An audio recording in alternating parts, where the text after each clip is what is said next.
Welcome back to the Sunshine Travelers podcast. If you're new here, Melissa and I are currently in the middle of what we're calling our 3-month retirement launch trip. And today's episode comes from a place that was never actually on our list to begin with. It's Bologna. And we ended up there because we needed a logical step between Morocco and our walking trip in Tuscany with Max Adventure. It made sense geographically. There were nonstop flights from Fez to Bologna, so it made it a very easy decision for us. And honestly, we thought this would be kind of a reset stop for us. We could do some laundry, we could catch up on some work that we needed to do, and we could get ready for our walking trip in Tuscany. Fortunately, though, that is not what happened. Bologna turned into one of the most unexpectedly enjoyable stops on this entire trip, and it's one that we've been talking about ever since. So today, we're walking you through what surprised us, what we loved, what we almost skipped, and why this is a city you should absolutely consider adding to your itinerary. We're talking canals hidden by a window, 17th century anatomy theater, and the longest portico in the world. And yes, a lot of food.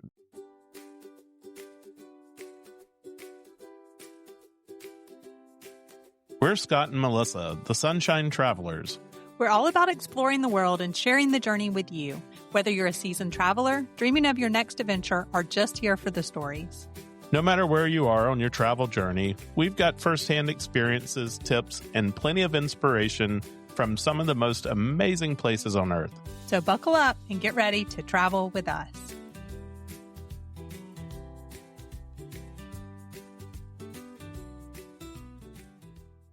So, Melissa, this one was interesting to me because Bologna wasn't something that we really planned at all.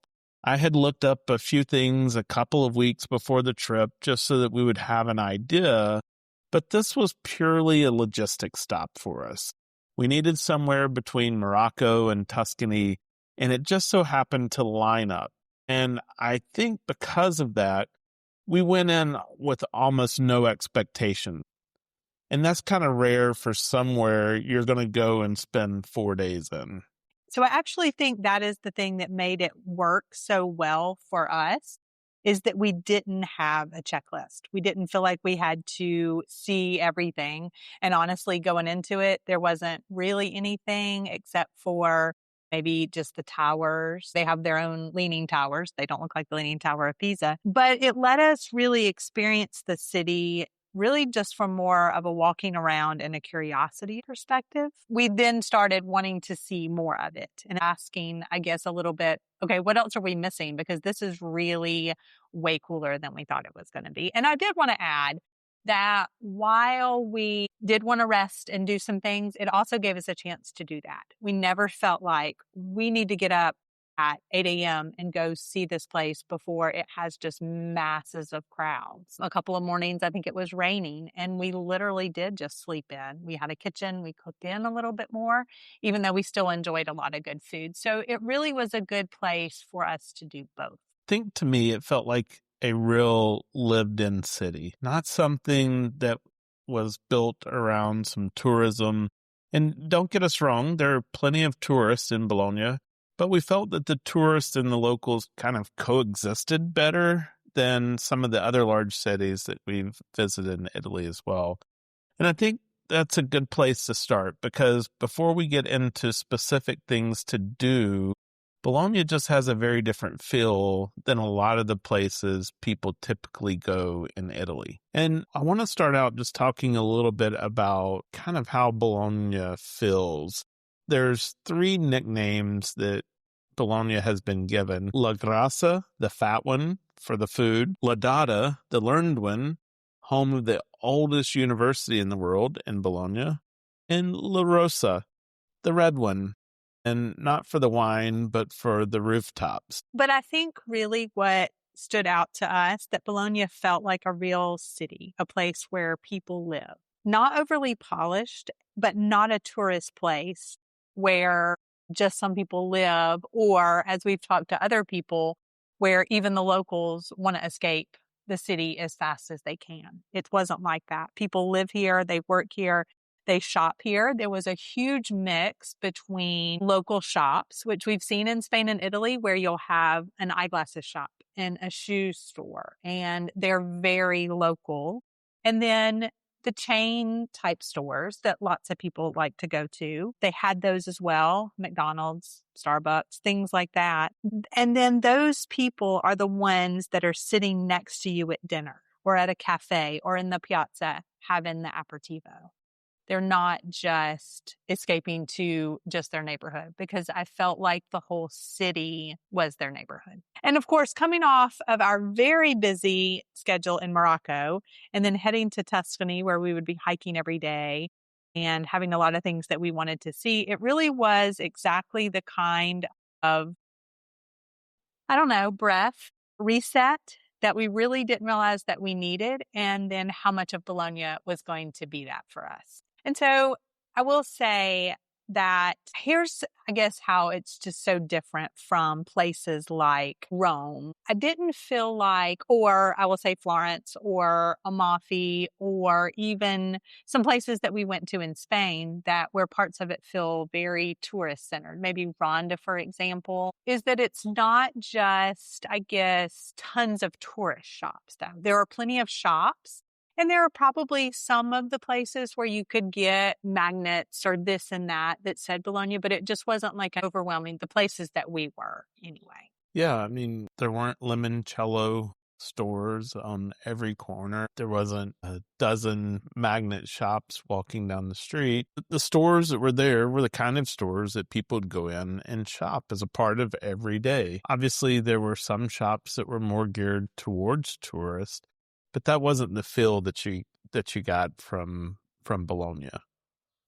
The things that we quickly discovered, and then we had to do some research on it, was all of the porticos.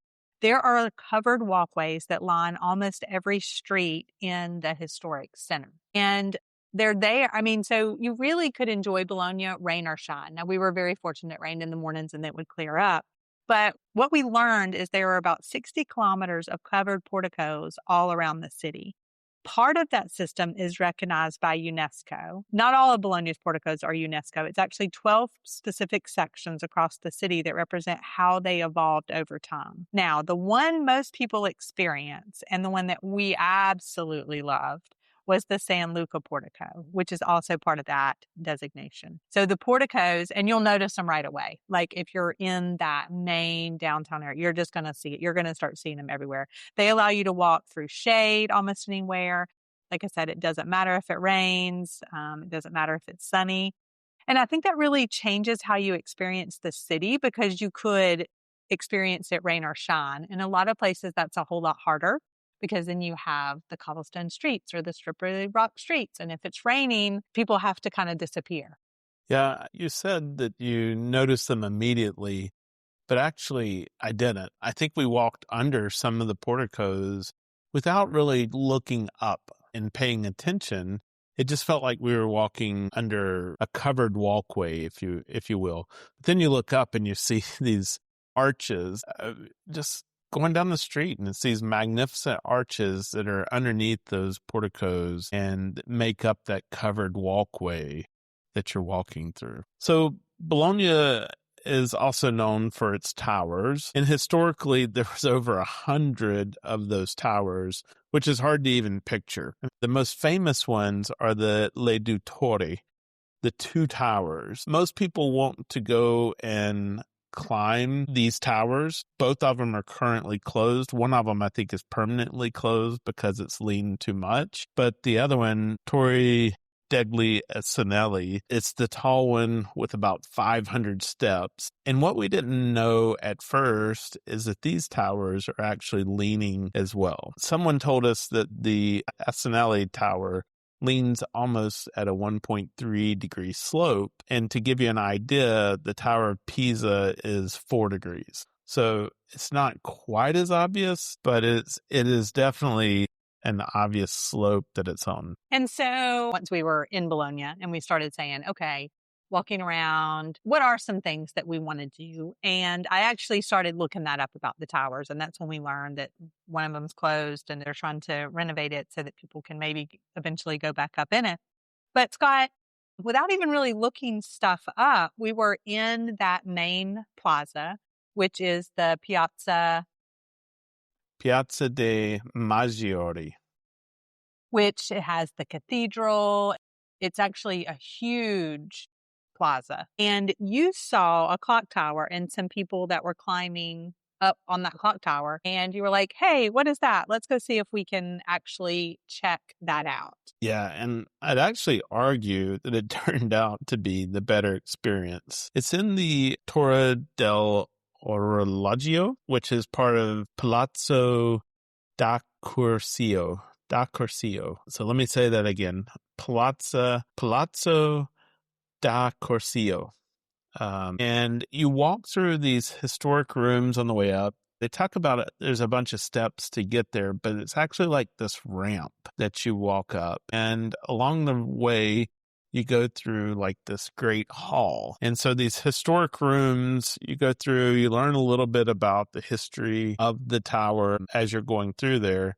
And then when you get up to the top floor, that's where you've got to now show your ticket to get into the clock tower. I would say that these are timed tickets, so you can't just show up and go. You do have to have a timed ticket to get up in there. But when you get there, you're up above the crowds and you get some amazing pictures from this vantage point. I mean, you can see a 360-degree panoramic view of Bologna from up there. Yeah, it's actually on two different levels. So you have one level where you're there right there with the clock, and then you can even go up even higher. And I really think that's why there's time tickets and they really limit the amount of people. That last little stretch was almost like climbing up a ladder, going up there. And it's not very big. They did have the time tickets. They did it like I want to say like on the hour and then 20 after and 40 after or something like that. It was every 20 minutes. But I will say that they had walkie-talkies and they were in communication with like how many people were up there. And he would kind of tell you, there was a guy there and he would kind of tell you, okay, you can go up. But it was interesting. The different levels, the different areas that you were climbing had information about the tower. And now we were there at the very end of April and we did not buy tickets ahead of time, but you couldn't even go into it unless you had tickets. So it showed you like, okay, you can go online. We actually had to wait was it about an hour, I think, before the next ticket. It actually ended up working out perfect for us because it gave us a chance to do golden hour. But I would say that if this is something, if you're listening to us and you're like, oh, I really would like to do that, I would probably plan this in advance, probably especially during high season. I would say that we weren't there during high season because I would imagine that they probably does sell out. That, and if you want specific time to the day, like one of the golden hours. Now, it does close before sunset, and so keep that in mind. You're not going to be able to go up there for, and catch sunsets from the top. But if you wanted to go up there and be there during the golden hour, plan that ahead of time. But it was absolutely, I mean, like Scott said, it was absolutely a very, very neat thing. I think it was like 10 euros per person. And there was a municipal museum that you could go back to, but you didn't have to even do it that same day. We didn't get a chance to go back and see that, but I think the ticket was good for like 180 days or something like that to go do that. So we'll put the link for the official site because that's where you need to get the tickets and then you just need to have them to show. We actually ended up going into the cathedral and then coming back because I know one thing Scott was a little bit like, oh, no, never mind because we'll have to come back. And I said, no, let's really do this. And I'm glad we did. So we just went to the church and then came back. And that's also where we spotted San Luca up on the top of the hillside. We had seen something about this. We had seen the trams that you could take the train up there and it's got the longest portico and then there's a church up at the top. But now we were like, we've got to go up there and see what that is because it's like, okay, you're in the city and now you're almost looking out on the hillsides and the mountains. Yeah, I think we should almost explain what this tram is, though. It almost looks like a kid's ride. It's like a tractor that pulls these little cars behind it. But this is one of the ways that you can get up to San Luca is taking this tram from right there in Piazza dei Maggiore. And we had actually planned to do that. I think we're going to talk about the going up there in a minute. We had actually planned to do that. But I will say real quick while we are talking about the tram is I did look up some information online. People had talked about they'd bought their tickets online or they said it was sold out. But then I read on their website to even go check in person that sometimes you can grab tickets in person. It's right there in the square. The funny thing was, though, I think you probably do need to check their hours because like a lot of things in Italy, especially in smaller places, I do think that they closed like during lunch, right? We saw them like sitting there during lunch one time. So definitely plan around that. And then, but you also wouldn't be able to go at sunset. So we're going to come back to the San Luca in a minute and explain to you how we did it. Yeah. Well, one of the things I want to talk about before we leave Piazza dei Maggiore first is there are lots of people there. So this is the main plaza. The unfinished church is right there in this piazza. And a lot of people are going to be there to take pictures of this church, especially from the outside. They're going to be sitting on the steps in front of it. There's going to be lots of tour groups there. We encountered just tons of people in that piazza. So when you climbed up into this tower, now you had this tremendous view from up above looking down over that church. And so like from a photography perspective, now you had a much clearer shot that you could get without a lot of people in it. So we're not going to give a lot of information about the church. It's not anything that costs money. It's free to go in. You probably do want to check the hours because I think it was like not open in the mornings, but open in the afternoons. From the outside, I mean, it's big, but from the outside, it just doesn't look like anything like what you're going to see in places like Florence or Siena or any of these cathedrals. It looks very plain because it is unfinished. It was actually also a church that was done by the municipality as well. So there's other churches in Bologna that you can see, but the inside of it, I think, is where it really shines. So another attraction that we almost skipped was the anatomical theater. I was actually talking to the lady that helps the host of the place we were staying, talking to her in her office and just asking her for a couple more suggestions. I think maybe for our last day or we had a couple more days or something. And this was one that she said, if you could go to the Teatro Anatomico, she said that was absolutely fantastic. So I'm going to tell you about it in a second. But here's the other thing. Is that she looked it up real quick and she was like, oh, well, I think you're going to miss it for today. For whatever reason, it was like almost 1:00. It was one of the days that we were just kind of getting some things done. And she said, I think it's going to close early today. But we actually decided we had a couple of other places that she had suggested as well that we're going to talk about. So we were just like, well, let's just stop by and just see. And sure enough, it was open and it was going to be open the rest of the afternoon, even though Google said it closed at 1:00. So it's very bizarre, but we have encountered this lots of times in Italy and I think in Spain too. So just know that that's a thing. So I'm glad that we ended up doing this. We went in. It was another one of those things where there was a placard there that said you needed a time ticket. I went online and got it real quick, but we could go in right away. The Archiginnasio of Bologna. So it was built in the late 1500s. It was used for lectures and debates. And one of the most notable types of lectures would have been on human anatomy. There was this marble table in the center of the room where they would have the corpse, they would do the dissections, they would have the lectures and almost debates about it. And what was so interesting is that they talked about how they would debate not only the anatomy, but also like philosophical things and all this stuff. So this is one of those places. I won't go into a bunch of detail about it, but this is one of those places where the guy tells you, here's the Wi-Fi, here's the audio guide, which is free or included in your ticket, but you listen to it on your phone. This is one of those where you have to listen to that, because the information that they give you about what they did in that room, and then just all the statues that are in there, the constellations on the ceiling was just absolutely phenomenal. And I guess the key is also there were these amazing sculptures in there where you can see, it's almost like looking at, I'm trying to think how you would describe it. Like when you go to the doctor or even I guess in an anatomy book, right? And you Like can if you see, peeled the skin off of somebody. yeah. Are you looking to plan your next unforgettable adventure?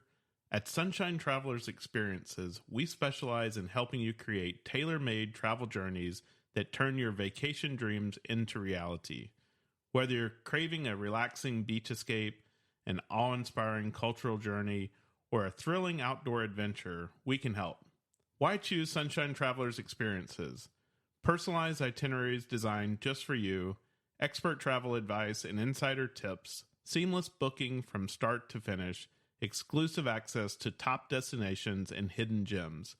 We also book cruises, all-inclusives, groups, tours, and so much more. If you're unsure where to even start planning that bucket list trip, start by asking us.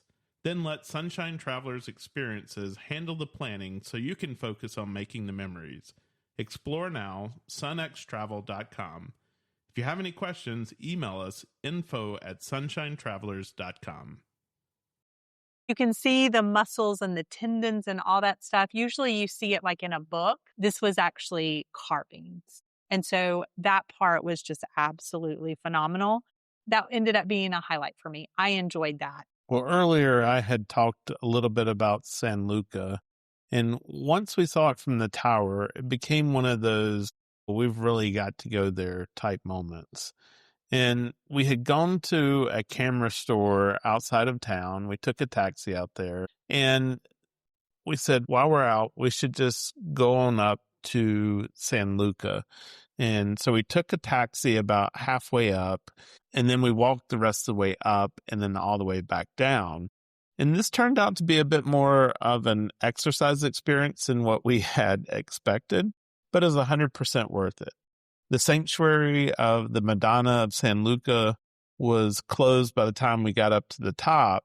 So you might want to make sure you plan to get there a little bit earlier so that you can go in and see this chapel before closing time. But we did get there in time to walk at the very top. And then we also had time for sunset. But here's what I want to say was the coolest thing about the time that we went is the people who live right close to that, literally that is their exercise. Sometimes alone, in groups, walking, running, they literally go to the top of that and then turn around and come back down. And it is quite the workout, but it was a very social thing, I felt like. So for me, it was fun to experience a place like that, how the locals would experience, although we were much slower. Yeah.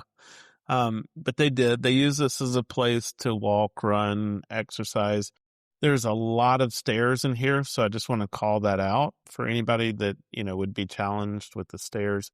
And it is going up the side of a mountain, and I think it's about 4 kilometers of portico that goes up that side.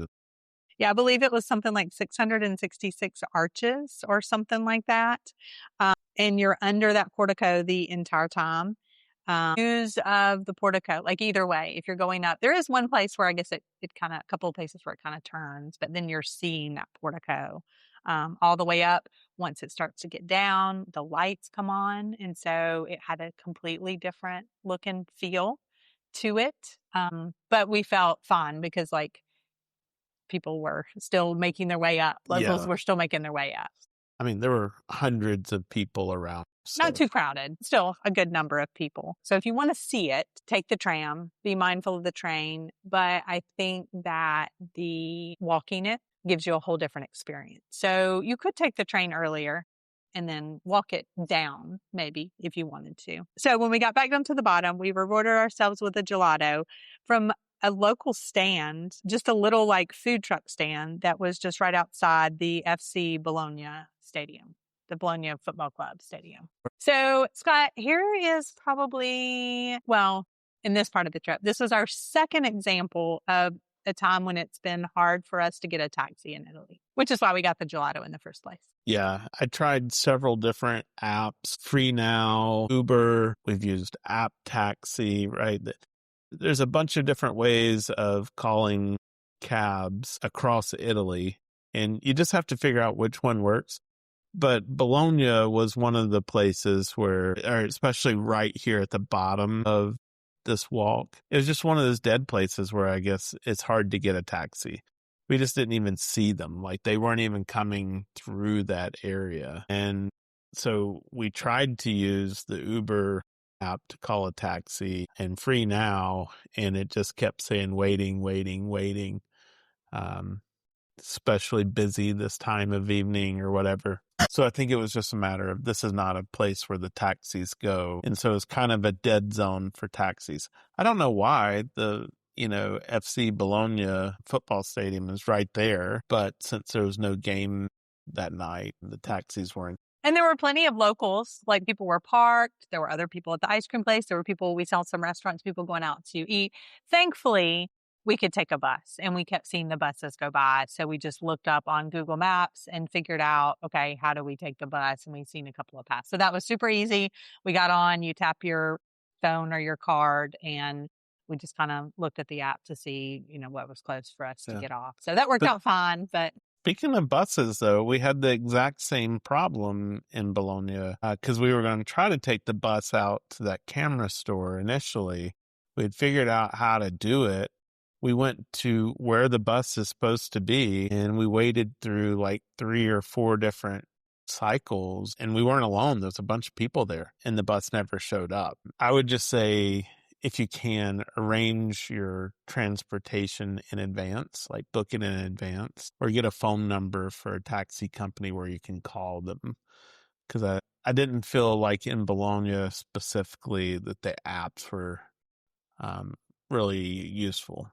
But we've seen either posted in our Airbnbs or like we've seen different taxi numbers and stuff like that. So that is a great suggestion because we've actually used that several times to schedule a taxi in advance. But I think the way that we did it, like walking one of the ways, was absolutely fantastic. Well, there's a lot of free things that you can do in Bologna as well.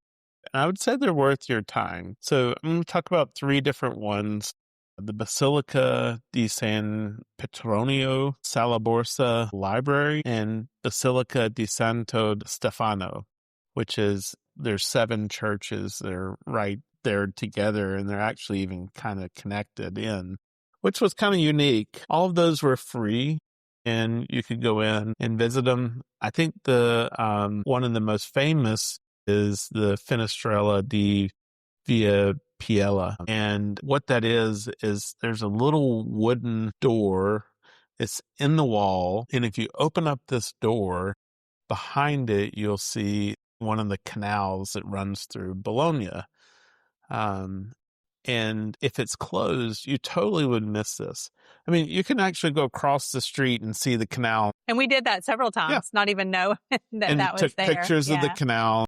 But on this other side is just this little wooden window, and it's a view into the canal, or part of the canal that you wouldn't be able to see unless that window's open.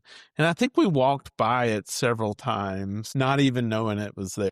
Yeah, and I think people may have even been looking out at part of the time, but we thought that maybe they were getting wine or aperitivo or something because there were several restaurants and chairs and tables like literally right there. But talking about free things, I think in Bologna, there's more free things than in any of the other cities. I felt like Florence and some other places, it's just like everywhere. So many people want to go, so everywhere they charge, which I don't blame them. But that was what was nice, I think, about Bologna, is that so many things were free. Yeah, and I think it goes back to kind of what we said, is this wasn't a city built around tourism. It has tourism. It's just not built around it. Yeah. One of the things I wanted to say about the Sala Borsa Library, it is actually right there, right off of the main plaza. And I had seen people like going in and out, and this is an actual real like working library where people go and books and music and study and do all kinds of things. Again, our host had told us about this, and she said, oh, there's Roman ruins in the bottom of it that are very clear to see. But what she actually said is on the main floor, there's a glass floor and you can look down. Well, they were having some kind of lecture. And I saw there's a sign that said, what do they call it? Archaeological something. And it pointed down. And so we just walked down there. And when we walked in, there was nobody. There wasn't even anybody sitting outside. The funny thing is like a lot of places you go, the placards are in Italian and then in English. Everything was in Italian. So definitely not a tourist place, but we just walked around and well, I say the ones inside. The placards outside were only in Italian. Once you got inside, it kind of explained the different excavations of the building, and that part was in English. But that was just really fascinating and just something neat to do. But then, of course, the library was just unreal. There's a cafe and a bar, and they were having lectures, and there was a kids area. I mean, it was like the most phenomenal public library I think I've ever been into. Yeah, there was the guy in the listening room, and he was listening to all the old vinyl, and he was jamming out in there. He was having a good time. One thing I would say is just be mindful is that glass floor that looks down over the archaeological site. Well, obviously when you're downstairs and you look up into the ceiling, the glass ceiling there, you can see the people upstairs. And, they were sitting there in chairs listening to these lectures, but just keep that in mind if you're walking across that glass floor, is there might be people down there in the archaeological site. Yeah. And I actually loved the area with the 7 churches. I mean, that was fascinating because they are so old. So that was really neat. We hit it at a good time. I think that was probably maybe where we saw the most like groups of like tour groups, I guess, coming through. They were really starting to be a lot of them as we were leaving. We hit it just the right time. So, Scott, Bologna is known for its food. Now, La Grassa. And Bologna. Or La Grossa. It's La Grossa. And just its name, I guess, Bologna, right? You think of, we do, bologna, but for there they call it the mortadella, right? That's kind of what it's known for. It's their Italian. Oh, and I love me some good mortadella. Melissa even got, I think, to liking mortadella. Yeah, I think fresh and cold and just depending. I mean, I think that some places you get it's sliced thin, but I think really it's supposed to be sliced nice and thick as well. The neat thing I think about Bologna is if you think of like, I don't know what's the word, bespoke, high-end Italian food, little grocery shops. We ran across so many of those and not just near the market area. So the market area is somewhere that you definitely want to visit right off of the piazza, but they were just gorgeous. It would be the meats and the cheeses and the focaccia and then pre-made all kinds of things and then specialty. I mean, just anything you can think of, just phenomenal. And going in and wandering in some of those is absolutely fantastic. Now, I want to say, you guys know that we are not particularly foodies, right? So we're not going to be, we have to go to, or we even seek out and go to Michelin star restaurants or anything like that. But we did have, we had some great food in Bologna. Yeah. And one of the things that we did was we mixed going to restaurants with actually going to the grocery store as well. And I think that was really one of my favorite parts of Bologna. We had just returned from Morocco where we had to eat out for almost every meal, right? Other than the couple of meals that we shared in someone's home, we were eating out the rest of the time.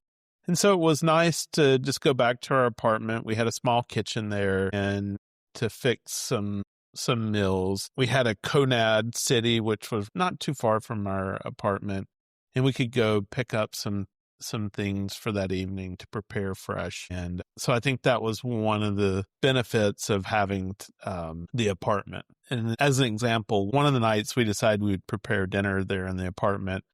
And I went out and bought some fresh pasta from the store, got some olive oil and garlic and a bottle of wine.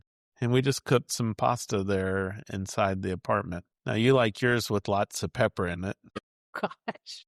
Yeah, their shaker like poured out the whole peppercorns. I don't know what was going on with that. So that was a little bit of adventure trying to pull those out. But, it's also really fun if you have the opportunity to cook and prepare some of your meals, because then you do get to go grocery shop. We got to do this a little bit in Spain too. Mostly in bigger stores, I would say, in Spain, because we were in the city, and these particular ones that we have used in the cities are called Conad City, I think. So smaller, but I mean, they pretty much have had like almost everything. And so it's fun to just see and pick out some things, and also just see how much money you can save, right? When you're able to prepare some of the things, because, eating out and dining out gets expensive, and being able to get fresh fruit and fresh vegetables and do some different things just like that and shop. It's just been kind of fun. So we But had some really good restaurant experiences as well. yeah. So that first evening, Scott had gone to the market and came back, said, there is a trattoria around the corner and we have got to get a reservation there for another night. He said there are a zillion people, but they all seem to be locals. And that's definitely one thing that we always want to try to seek out, that I think probably causes us more strife. I think when picking restaurants is this a local place? Is this a touristy place? Is this the food going to be good? Because if you're going to have a meal and spend the money and the effort, you always want to have something good. So the next day, I guess we walked by and got a reservation, and it was a neat place. It was red tablecloths, like honestly, very what you would think as a traditional Italian family restaurant. That's exactly what it was. We laughed because when we went in to make the reservation, they sent us inside and we had to talk to this guy, and he was sitting at a desk, and he opens up this big book, and so he writes down our name and all for the reservation. Well, when we went back for the actual dinner, this guy's still sitting there at that desk, but now instead of just doing the reservations, he's got a bunch of other paperwork that he's doing as well, and he's the guy that you have to pay when you. Yeah, this wasn't one of the places where they're going to come to your table to, for you to pay and do the machine. This is his job. So that was really neat. We actually found out that this restaurant has been in the same family, run for quite a long time. I think it's like from the 1800s. Yeah. It's been in the same family. That was definitely worth trying. Turns out we actually were in a neighborhood that was just really good for local trattorias, places to get things to eat. We had a lot of restaurants right around it. So the name of this place is Trattoria del Rosso, and we would highly recommend this as a place if you're in Bologna. They had a lot of the traditional pasta dishes with the wild boar ragu and those type of things, or the pomodoro sauce. I actually had the ham shank that was cooked in a broth with some onions, and it was phenomenal. And I feel like that Bologna is one of those places, at least for us, that we literally could walk around, and if something looked good, we could say, let's try it. There was enough streets and places where all of the shops and then the restaurants and things like that were mixed in. And maybe it was because in Bologna, we were never looking for something in particular. But since then, that's kind of been a little bit more of a challenge of finding stuff, but we didn't have that issue in Bologna at all. Bologna is also a great place to go for an aperitivo, which is usually a drink and then a small bite before dinner, whether it is like the meat and cheese with a little bit of bread, or a bruschetta, or I'm trying to think, what are some others? Often when you go for an aperitivo, you'll order a drink, and then maybe they'll bring you a little small thing of chips or something like that, or a little small basket of bread. So that's the traditional. Then you can add on things like the meat and cheese plates if you wanted to. And Bologna is also known for a little round type of bread with almost like a little flower design on it. We had that several times. And when you're visiting Bologna, there's an osteria that we never made it to, but you may want to put this on your list. It's called Osteria del Sole. It was founded in 1465, and it's widely considered to be one of the oldest taverns in Italy, and even possibly the world. It's operated in the same location for over 500 years with its layout largely unchanged. So if you want a piece of Bologna's living culture, not just a place to eat or drink, go inside this osteria. The concept here, though, I think is what surprises most people. They don't serve any food. It's just wine and beer, and you're expected to bring your own food by going to a nearby shop in the market. Think of, like mortadella, Parmigiano Reggiano, fresh bread, olives, whatever you want. You go get that in like this cone and you take it into the osteria with you. You sit at communal tables and you're often shoulder to shoulder with locals and other travelers.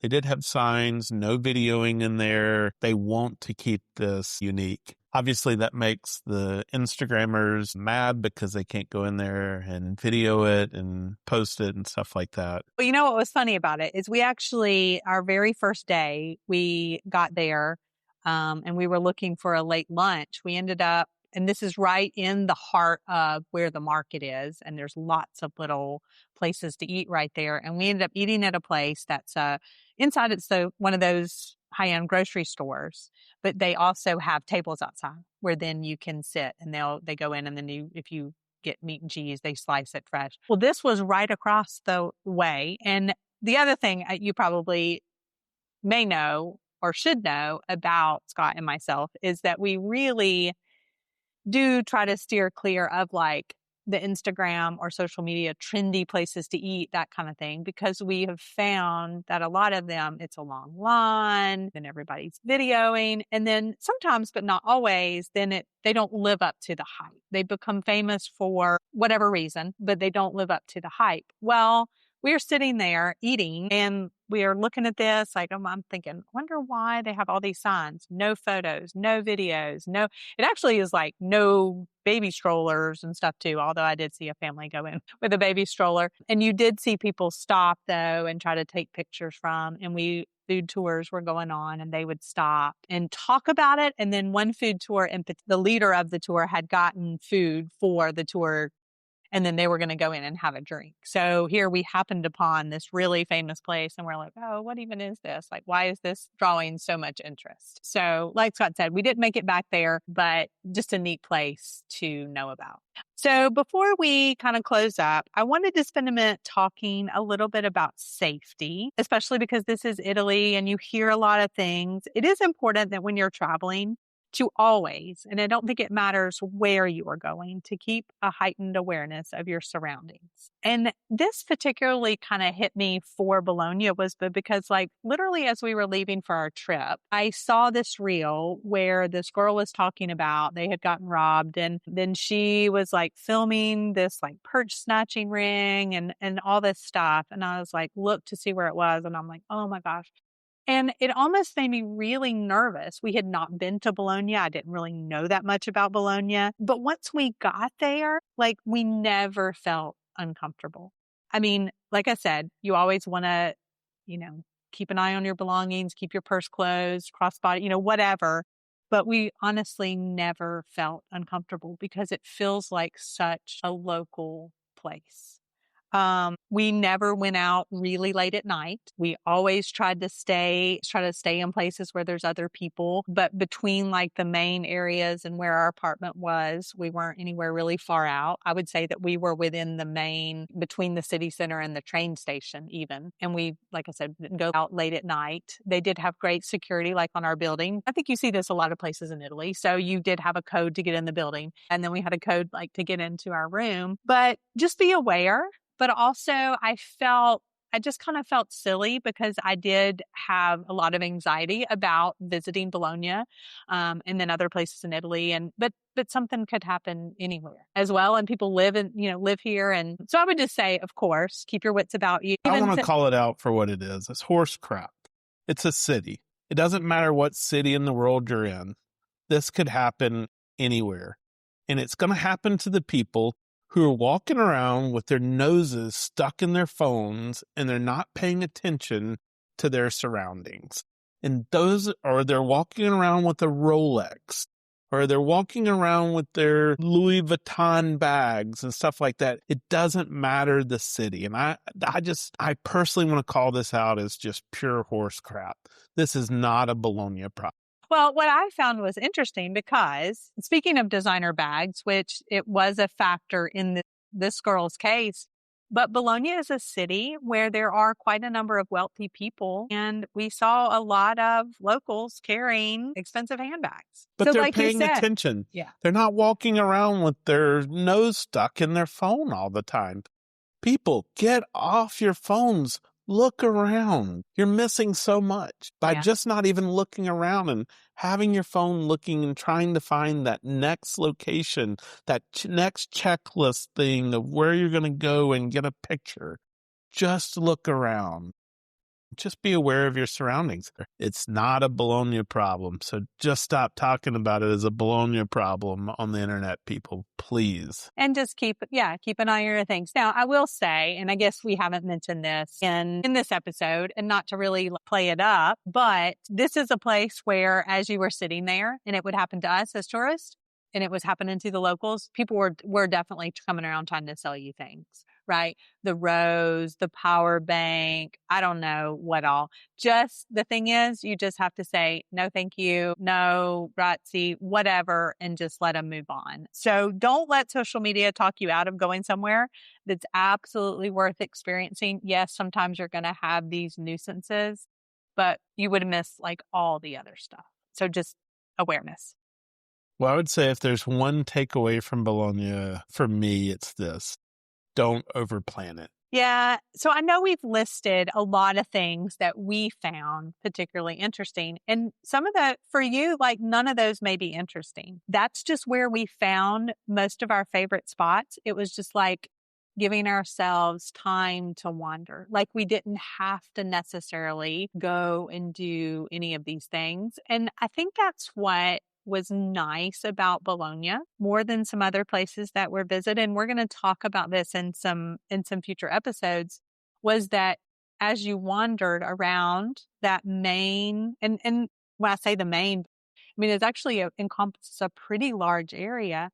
You found interesting churches, the canal, restaurant, shops, like things to just pop into of interest. And I think that was what we loved about Bologna the most. So give yourself 4 or 5 days if you can to enjoy it to its fullest. And even if you don't have that much time, just try not to overplan it. If you do want to plan stuff, maybe plan one thing a day and then just give yourself time to explore. Well, if there's one thing I would like to tell you about Bologna, it's this. Don't try to do the city. Let your curiosity be your guide. Get out and explore.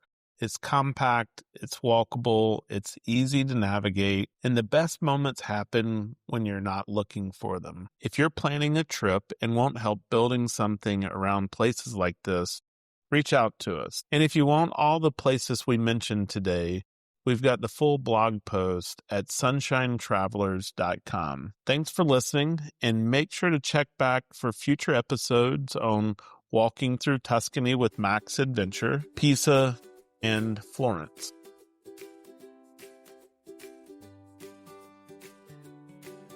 Well, that's it for today's episode. Wherever you're listening from, we hope we've added a little spark to your travel dreams today. If you've been enjoying the show, a 5-star review on your favorite podcast platform goes a long way. It helps new listeners join our Sunshine Travelers family. Be sure to follow or subscribe so you never miss an episode. And join us on Instagram or Facebook at Sunshine Travelers Podcast. Remember, that's Travelers with 1 L. And if the stories, tips, and adventures we share bring a little sunshine to your week, you can even buy us a cup of coffee now. You'll find the link in the show notes. And of course, share this episode with a friend. Adventure is always better together.